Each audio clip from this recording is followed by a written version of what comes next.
Hello friends, welcome back to my YouTube channel. This is Raju Mishra. I hope कि आप लोग अच्छे होंगे। तो आज आपको कुछ लूप्स 150 बीपीएम, स्पीडली बीपीएम थोड़ा यानी मीडियम कहा जाए और स्पीड भी कहा जाए, तो ये आपको मिलने वाले हैं एंड इसे काफ़ी सारे गानों में इस्तेमाल कर सकते हैं आप।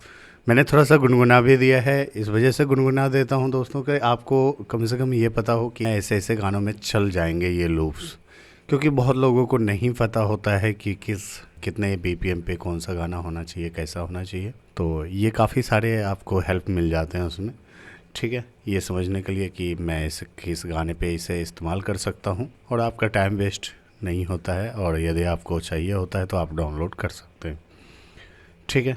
तो डिस्क्रिप्शन में लिंक है, आपको सबसे नीचे डिस्क्रिप्शन में लिंक मिलेगा।